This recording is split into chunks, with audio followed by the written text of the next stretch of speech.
Mon invité cette semaine, c'est Pierre Louette, président de la Fédération française des télécoms et par ailleurs directeur général adjoint de France Télécom, pour parler des véritables bouleversements du modèle économique que connaît la filière dans l'Hexagone.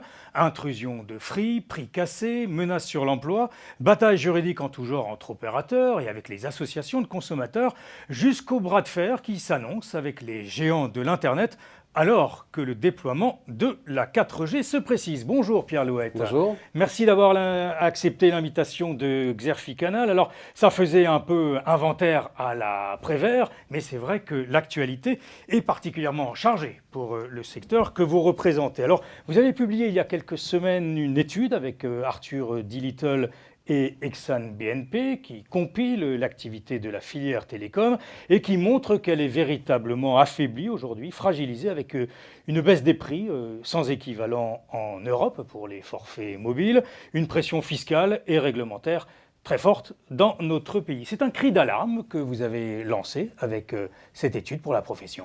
Un petit peu, Oui. c'est un peu un cri d'alarme, c'est un peu une volonté de voir reconnu deux choses. Oui. L'impact qu'a notre industrie des télécoms dans le pays, en France, et aussi les dangers qui pèsent sur cette industrie-là. Ce que je voulais partager, et ce que cette étude, je pense, met en évidence, c'est qu'on ne peut pas maltraiter trop cette industrie-là. Elle est devenue extrêmement importante dans la vie des Français et dans tous les aspects de leur vie, à la fois dans leur consommation. On sait bien, on a tous un téléphone quelque part sur le cœur, dans la poche, et on a des usages de ces téléphones qui se multiplient, c'est le couteau suisse, hein. On fait de plus en plus de choses grâce au téléphone, et en même temps, c'est une industrie, il y a des vrais gens derrière, si vous voulez, c'est pas quelque chose dont on peut disposer comme ça, en disant on va réguler autrement, on va baisser les prix, et il se passe de vraies conséquences pour de vrais gens dans une vraie industrie. Aujourd'hui, on a 128 000 emplois directs qui sont reliés à l'industrie des opérateurs de télécom en France, et encore 200 000 à peu près, 250 000 au total si on ajoute les emplois indirects. France Télécom, Orange tout seul, c'est 104 000 salariés dans le pays. Donc, on est partout dans le pays justement, on est dans toutes les collectivités territoriales, dans toutes les villes. Donc on ne peut pas avoir une vision trop théorique de cette industrie-là. Et aujourd'hui c'est vrai, après des années d'expansion, j'allais dire tout à fait pas sereine, parce qu'il y a toujours eu des batailles commerciales très dures, mais d'expansion, là, on connaît des années dans lesquelles on voit les tarifs baisser très fortement, et ça avait commencé déjà depuis 3 ans. Donc vous voulez dire avant l'arrivée de Free alors? Ça avait commencé avant l'arrivée de Free. En fait, on pense qu'il y a 10 à 15% de baisse des tarifs constatés sur certains tarifs de référence avant même l'arrivée de Free. Depuis l'arrivée de Free, c'est 20 à 25% de plus. Donc on connaît assez peu d'industries dans lesquelles on peut voir les tarifs baisser aussi fortement sans qu'il y ait des chamboulements. Ouais, Pierre Louette, comment est-on arrivé à une telle situation? Effectivement, une industrie qui engrangeait de très forts profits. On se souvient des bénéfices d'SFR, d'Orange. On n'était pas loin, quelque part, toute proportion gardée des résultats du pétrole. Et qu'on arrive aujourd'hui à une telle situation, une industrie presque laminée. Certains estiment qu'on est peut-être à la veille d'une future sidérurgie française si jamais il n'y a pas une prise de conscience générale qui se fait. Bon, je ne suis pas, comment dire, il faut raison garder. Oui. La vérité est un petit peu entre les deux. Oui, je poussais peut-être le bouchon un peu loin concernant la sidérurgie, mais qui aurait cru qu'aujourd'hui on arriverait à un cri d'alarme de la profession il y a quelques années? Deux ou trois réflexions à partager avec vous sur cette situation. On a longtemps jugé l'industrie des télécoms à l'aune de résultats, effectivement, apparemment florissants. Bon. Et c'est vrai que quand on a des marges, ce qu'on appelle l'EBITDA, des marges EBITDA autour de 30, 32, 34%, on se dit, ces gens-là vivent de façon extrêmement opulente. C'est un peu vrai, c'est pas tout à fait vrai non plus, parce que cette marge-là, elle sert à financer énormément de choses, et à commencer par des investissements très très lourds. On est une industrie qui investit beaucoup. On investit 12-13% de notre chiffre d'affaires dans des équipements, et actuellement, typiquement, on doit investir à la fois dans des équipements mobiles du futur, pour déployer la 3G et la 4G maintenant, et puis les équipements fixes, c'est-à-dire à la fois moderniser les réseaux qui existent, et puis préparer le réseau fibre de demain. Juste ça c'est une première réflexion. Deuxième élément, on s'est laissé un peu trop enfermé dans cette image de fat cats, un peu de gens qui vivent grassement et qui n'ont aucun problème. En réalité, il y avait déjà tous ces cycles d'investissement à financer. On est une industrie qui, depuis quelques années déjà, est un peu plus durement jugée par les marchés, parce qu'on se dit, est-ce que les meilleures années sont devant ou sont derrière? La question est posée. Et on a aussi, quand on est en France, quand on est opérateur de télécom en France, et c'est vrai d'Orange et de Bouygues et de SFR et de Free, on a une chose qui pèse sur vous, qui n'existe pas véritablement pour d'autres dans d'autres pays, ni pour d'autres en France, on paie beaucoup plus d'impôts que les autres. Et ça, c'est un truc assez fantastique qui est assez méconnu, mais c'est l'occasion encore aujourd'hui de faire connaître un peu plus la réalité.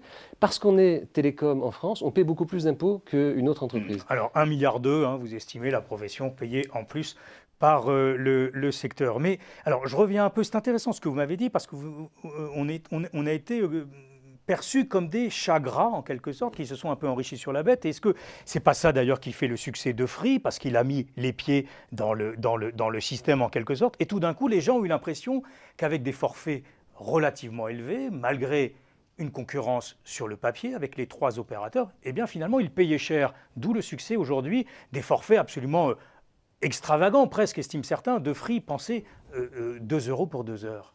Oui, bon, encore, moi, c'est pas mon truc de gémir toute la journée. Ouais. Et de toute façon, on aura du mal à faire pleurer sur le sort des industries des télécoms, compte tenu de tout ce que vous savez, cette espèce d'opinion dominante, y compris très réductrice et rapide, Ouais. que ça a été tellement bien pendant les années, c'est bien leur tour de dérouiller maintenant. C'est pas mon opinion, mais je pense qu'en même temps, cette espèce de chose-là, de vulgate, est assez communément admise. Je crois qu'il faut encore une fois rappeler 2-3 évidences. On est une industrie qui mobilise beaucoup de salariés, de personnel. Ces gens-là méritent d'être considérés. Hein. Ils ne sont pas, eux, si vous voulez, hors du temps, ni hors de la réalité économique. Donc il faut considérer qu'on est une industrie qui apporte beaucoup au pays, en mobilisation d'emplois, en investissement, en recherche, en développement. Donc ce n'est pas tout à fait rien. Et deuxièmement, il faut réussir à recréer un sentiment de la valeur apportée par nos services, justement au moment même où certains les donnent pour 2 € ou 0 €. Là, on est dans une espèce de commoditisation. On transforme ça en quelque chose qui serait gratuit ou quasiment gratuit, alors que ça apporte beaucoup de valeur. Et la chose quand même qui nous rassure de façon plus profonde, c'est que pendant ce temps-là, et c'est ça qui fait qu'on est assez différent de la sidérurgie, les pauvres que vous évoquiez tout à l'heure, c'est que pendant qu'on parle, les usages explosent. C'est-à-dire que les usages, les sessions de téléchargement de data, la consommation qu'on fait grâce au téléphone mobile, c'est x2 l'an dernier, x2 pour la data.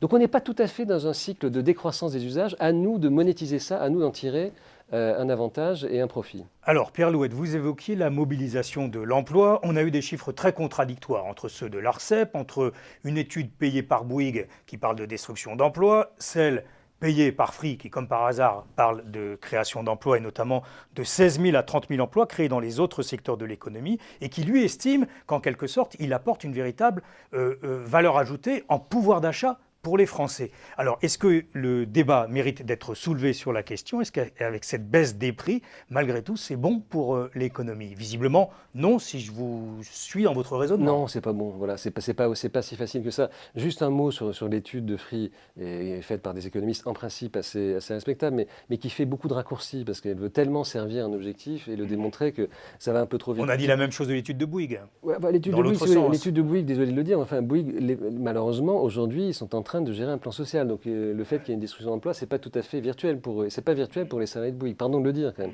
L'étude de Free a ce côté fantastique de dire, on rend du pouvoir d'achat, enfin les prix baissent, donc on rend du pouvoir d'achat, et voilà. Ça oublie simplement au passage un truc tout bête, par exemple, juste pour prendre cet exemple-là. En France, quand on met 100 € en circulation, une bonne partie part à l'étranger directement. Parce que, vous le savez comme moi, il y a beaucoup de choses qu'on achète à l'étranger. Donc, ce n'est pas du pouvoir d'achat qui est rendu en France. C'est du pouvoir d'achat qui ne sert pas à l'économie française. Alors, vous voulez dire les terminaux ou même exemple, les applications, par exemple? Prenons les terminaux, prenons les applications ouais. pour ne prendre que dans notre secteur. Ouais. Puis encore, eux, ils ont une vision beaucoup plus large. Leur vision est très, très mécanisée. Je rends 1 €, ça va servir à des choses formidables. Alors, qu'est-ce que vous réclamez? Ça ne se passe pas. Attends, pardon d'insister là-dessus un instant, mais c'est pas... cette étude-là, c'est un peu oui et potiron font du ski. Si vous voulez. Il y a un côté, dans un monde merveilleux, les gens paient moins cher, tout d'un coup, tout ça va servir formidablement. Ça ne se passe pas comme ça, et les économistes qui étudient ça un peu en profondeur le savent très bien. Alors, qu'est-ce que vous réclamez que souhaite la profession? J'entendais dans la presse, quand votre article et votre étude est parue, qu'on n'était pas loin finalement d'un nouveau plan calcul, en quelque sorte, de manière ironique, c'était dit, mais que ce n'était pas si loin que ça finalement, que la profession avait besoin d'être assistée. Non, on n'a pas besoin du tout d'être assisté. On a besoin de 2 ou 3 choses toutes simples. On a besoin qu'il y ait de la prévisibilité dans le cadre réglementaire et législatif, que ça ne change pas tout le temps.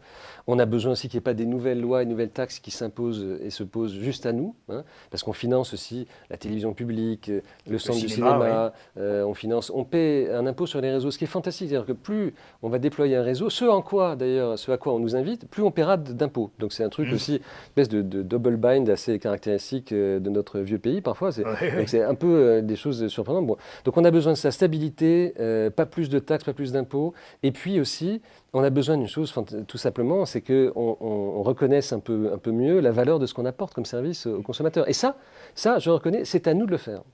Ce n'est pas aux consommateurs, ce n'est pas au gouvernement, c'est aux opérateurs eux-mêmes de savoir de mieux en mieux vendre leurs services et valoriser justement le service qu'ils apportent. Alors Pierre Louette, est-ce que malgré tout vous n'êtes pas prisonnier un peu, alors vous allez trouver que j'insiste là-dessus, de votre logique, on l'a vu avec le forfait illimité, hein, puis vous êtes tous engagés aujourd'hui dans une course à la réduction des prix, hein, parce que vous avez répliqué à Free. Est-ce qu'on n'est pas au bout d'une logique là aujourd'hui? Vous êtes d'ailleurs attaqué par les associations de consommateurs qui estiment que ce n'est pas vraiment du totalement illimité que vous proposez, mais il n'empêche, c'est ce qu'ont les gens en tête. Et effectivement, on se dirige dans l'esprit des gens vers un modèle de plus en plus gratuit en quelque sorte. Est-ce que vous n'avez pas poussé à la roue vous aussi?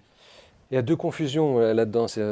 D'abord, il ne faut pas confondre l'intérêt du consommateur avec la seule baisse des prix. Je pense que ça, c'est un résumé qui est meurtrier. Parce que le consommateur, et le gouvernement, à travers Arnaud Montebourg notamment, le dit assez bien, le consommateur, il a aussi une vie comme salarié, il a aussi une vie comme épargnant, il a d'autres vies que simplement la personne qui paie moins cher. Ce n'est pas la seule chose qui compte dans la vie. Je pense que certaines associations ont parfois une vision un peu réductrice de tout ça. Sur les plaintes s'agissant des modalités de nos contrats, ils ont déjà beaucoup évolué. Ils sont peut-être encore perfectibles, on y travaille tous les jours, avec ces mêmes associations d'ailleurs. Donc on va continuer et on pense que c'est quelque chose qu'on peut faire hors des prétoires et hors du traitement judiciaire. Donc ça, on va continuer à le faire. Et il ne faut pas confondre donc simplement baisse des prix et intérêt général. Ce n'est pas la seule chose. Encore une fois, cette réalité-là, elle commence à s'imposer un peu partout d'ailleurs en Europe. On voit bien que cette esthétique de la baisse des prix perpétuelle n'est pas la seule vérité. La deuxième chose que je voulais ajouter aussi, c'est qu'il ne faut pas confondre différents secteurs. Vous avez d'un côté des gens qui nous ont habitués à une relative gratuité. Typiquement les moteurs de recherche. Enfin, les moteurs de recherche. Parler au pluriel est déjà presque un abus. Dans le fond, il y a Google et puis il y a une armée de petits nains qui courent partout. Bon, mais Google, avec 75% du search, vous a habitué à une soi-disant gratuité. Vous avez l'impression que c'est gratuit, ça ne coûte pas. En fait, vous êtes vous-même monétisé. Si le consommateur accepte très volontiers de se faire monétiser et que des revenus publicitaires soient associés à la consommation qu'il a de Google, c'est son truc. Ça ne va pas se passer comme ça dans les télécoms parce que on vend un service qui requiert beaucoup d'investissement, qui requiert du génie civil. On fait des trous dans le sol, on déploie des réseaux. Et ça mobilise plein de gens qui font des vrais métiers concrets comme ça. Et donc, ça n'est pas de la gratuité. Donc, la gratuité, je pense, ne peut pas s'imposer dans ce secteur-là.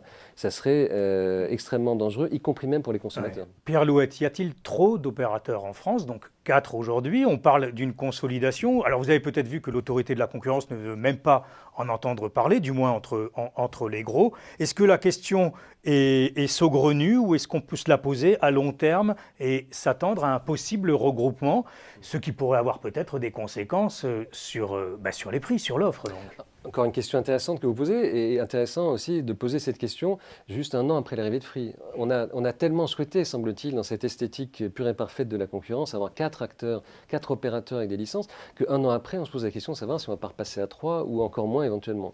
Donc, vous voyez, le paradoxe, c'est que l'esthétique voulait qu'il y eût 4 opérateurs, et puis tout d'un coup, on dit « Ah oui, mais à 4, est-ce qu'ils vont réussir à survivre ?» Donc je pense qu'il est peu probable qu'il y ait des consolidations comme celle-là, parce que ce n'est pas, et l'autorité de la concurrence l'a indiqué, ça n'est pas vraiment le sens dans lequel on va. Mais il y a aussi d'autres acteurs qui sont là, il y a des MVNO. Bon, peut-être y aura-t-il entre les uns, entre les autres. Il y a aussi un opérateur du câble qui, lui, n'est pas régulé, comme les opérateurs de télécom, ce qui est une autre bizarrerie, si vous voulez, hériter de l'histoire. Peut-être qu'il y aura des associations entre les uns et les autres, des hybridations. On parle beaucoup de SFR numéricable. Je ne sais pas si c'est sérieux, mais ça serait là un regroupement entre des acteurs, l'un des télécoms et l'autre du câble.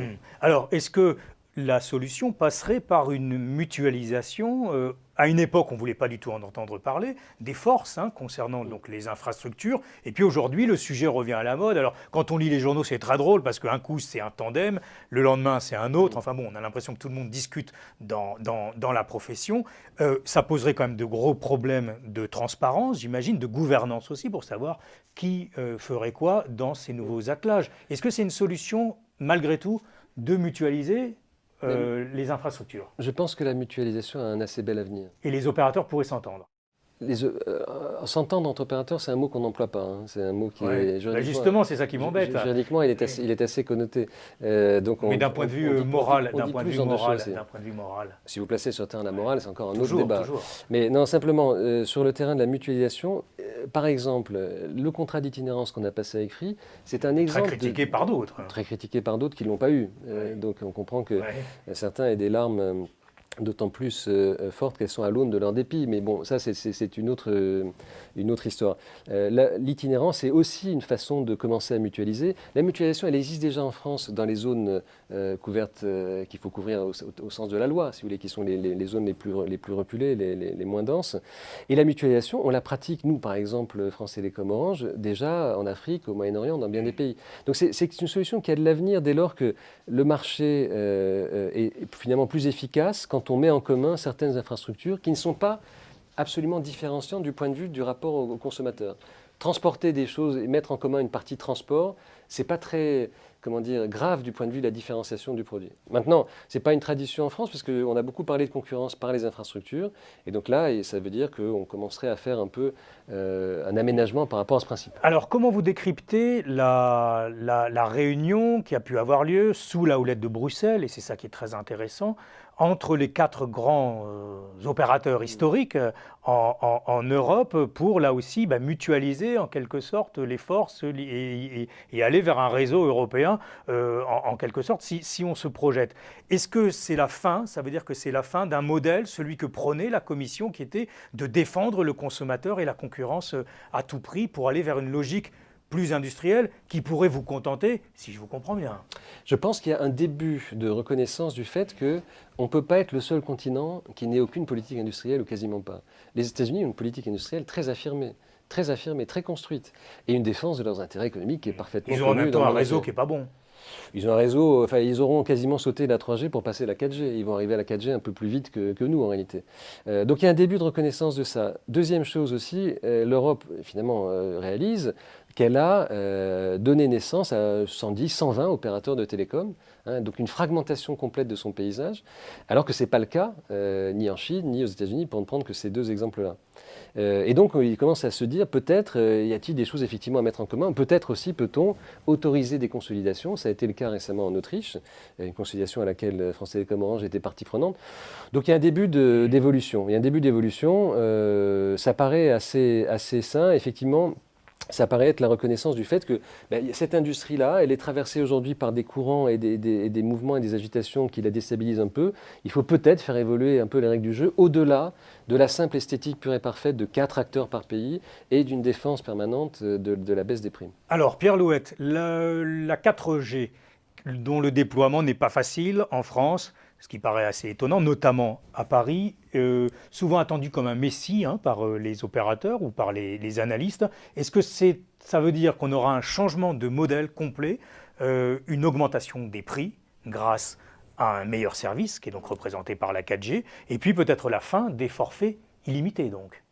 Alors la 4G, elle est porteuse de beaucoup de promesses. C'est vraiment une révolution technologique par l'accélération. Alors promesse pour l'utilisateur et promesse pour l'opérateur. Oui, bien sûr, on peut parler des deux à nouveau un instant. La promesse d'abord pour l'utilisateur. On voit bien, il multiplie par 2 le volume de data qu'il télécharge et ça va aller 3-4 fois plus vite quand la 4G sera déployée. Donc ça sera encore mieux pour lui. Ça va peut-être aussi donner naissance à d'autres usages et encore à d'autres consommations. Mais il va payer plus cher. Je pense qu'il est important d'avoir en tête qu'on ne connaît pas beaucoup d'exemples de révolutions technologiques qui ne sont pas financées. Donc, on ne peut pas dire, vous avez vocation, vous, à faire 2 choses, apporter des services de plus en plus nombreux, toujours pour à peu près 3% du total des dépenses des ménages. Et dans ces 3%, dans le panier de consommation des ménages, on est passé de la 2 à la 3, bientôt on pourrait passer à la 4G, on est passé à la fibre, tout ça, c'est toujours pas plus que 3% des dépenses. Donc on a apporté de plus en plus de services pour un même montant.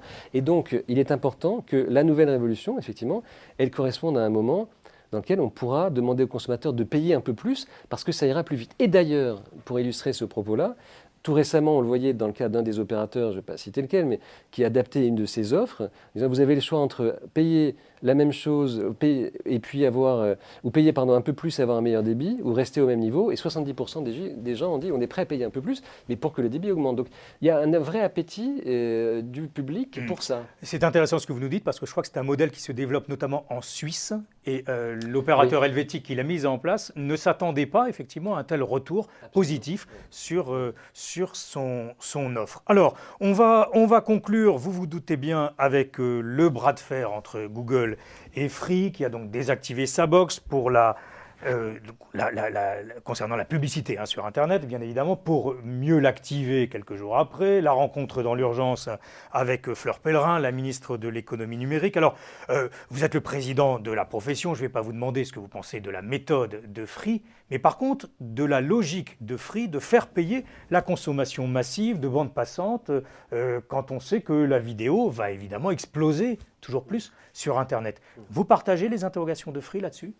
Alors, d'abord, juste un rappel, je suis président d'une fédération à laquelle Free n'est pas membre. Donc je pourrais tout à fait m'exprimer. Enfin, Free le fut jusqu'en 2009 et on est parti sur un gros différent. On pensait qu'il pourrait réintégrer d'ailleurs la fédération. Visiblement, ce n'est pas encore pour demain. Voilà, parenthèse refermée. On n'a pas reçu la lettre. Parenthèse refermée. Alors simplement, ce qu'on peut dire de façon très équitable et simple là-dessus, c'est que ce combat, nous, on le mène depuis des années. Le combat de fond, c'est un combat qui a un vrai sens, qui n'est pas d'ailleurs, un combat est un peu fort, c'est une réflexion qu'on a propagée depuis 2 ans, en fait, qui est de dire comment associer ceux qui sont les plus grands utilisateurs du réseau, c'est-à-dire des agrégateurs de contenu et des fournisseurs de contenu très lourds, typiquement YouTube et Google, comment les associer au financement des réseaux. C'est une question toute simple, et c'est un peu la même question qu'on posait tout à l'heure, s'agissant des consommateurs et du financement des révolutions technologiques. Il faut bien que quelqu'un finance ça. On n'est pas hors sol, l'argent, c'est pas comme la manne, ne tombe pas du ciel et ne va pas s'abattre sur nous et transformer notre destin à notre insu. Donc on a besoin de trouver ces financements, et donc du côté de ces fournisseurs de contenu, on a un débat qui dure depuis un moment, qui avance pas mal d'ailleurs en réalité pour nous, et dans les détails duquel on ne peut pas entrer, parce que la confidentialité dans ce cas-là prévaut complètement. Alors on ne peut pas rentrer dans le détail, mais avoir une espèce un coût, un prix de l'interconnexion qui serait décidé entre les opérateurs et les fournisseurs de contenu, est-ce que ça pourrait avoir un sens ? Il y en a même qui estiment que de nouveau ça tirerait les prix vers le bas parce que les prix seraient orientés vers le bas. Je suis désolé, mais il faut faire un pas en arrière. Au-delà de parler de prix, de niveau de prix, il faut simplement se placer sur le terrain de la logique et du bon sens. On ne peut pas vivre dans une situation dans laquelle ceux-là même qui ont un usage extrêmement intensif des réseaux ne contribuent en rien à leur financement. Ça ne marche pas. En économie, jadis, on appelait ça le free riding. On utilise gracieusement une infrastructure dont on n'a pas à contribuer à la financer. Donc ça ne peut pas marcher durablement. On ne laissera pas ça s'installer. Donc c'est clairement un combat important au fond pour les opérateurs de télécom, tous, membres ou pas de la fédération. S'agissant de la méthode employée par Free, un mérite, c'est qu'elle appelle l'attention très fortement sur ce sujet-là. Bon, nous, on est sur la route depuis 2-3 ans, on a obtenu des choses et on va continuer. Mais je pense qu'un coup de projecteur important a été donné sur un vrai débat de fond. Alors en même temps, et on va conclure, mais alors là peut-être dans un sens qui va abonder dans ce que vous défendez, le prix bas de Free, est-ce que Free n'est pas prisonnier finalement ? Ils ont un prix très bas, donc ils investissent moins dans Internet, dans la bande passante, et donc ils ont besoin de faire payer Google. C'est ce que disait la députée Laure de la Raudière, qui avait fait un rapport d'ailleurs sur la neutralité de l'Internet, parce que ça pose aussi ce problème-là, celui de la neutralité sur Internet. C'est ce qu'elle disait, donc reprise par les Échos après l'histoire de Free et Google. Oui, il ne peut pas y avoir d'économie prédatrice ni dans la téléphonie mobile ni dans l'Internet. Il faut effectivement que des justes prix soient établis, que des vrais revenus soient générés pour financer des vrais investissements. On n'en a pas parlé, il y a aussi la fibre optique pour le fixe, importante. Là aussi, on peut penser que c'est une bouée de secours, une bouffée d'oxygène pour la profession. Bon, ça se déploie. C'est d'abord une très bonne nouvelle pour le consommateur, oui. D'apporter. Mais pour les revenus de la profession. Mais c'est marrant parce que vous dites oui, comme ça en passant vite, mais c'est très important d'avoir 100 mégas pour les gens qui aujourd'hui n'ont pas tout à fait la même chose, pouvoir faire de la télésurveillance, du cloud computing, de la télésanté, il y a plein d'usages qui vont se développer. Ce qu'on ignore toujours, c'est qu'une technologie, ça produit du social. Et une technologie, quand elle se déploie, elle produit des usages nouveaux. Ça, c'est important. Ce n'est pas une bouée de secours, on n'est pas tout à fait en train de se noyer payer quand même. Mais c'est une nouvelle ligne de revenus qu'on veut valoriser et qu'on ne laissera pas commoditiser et banaliser sans la monétiser à sa juste valeur. Bon, donc optimiste, si je comprends bien, pour les prochaines années, grâce à ces sauts technologiques. Optimiste, on a une vague de fonds incroyable qui est le déploiement des usages. C'est à nous de capter de la valeur là-dedans et on va s'employer à le faire et on va y arriver. Merci Pierre Louet d'avoir été l'invité de Xerfi Canal. Merci. Merci beaucoup.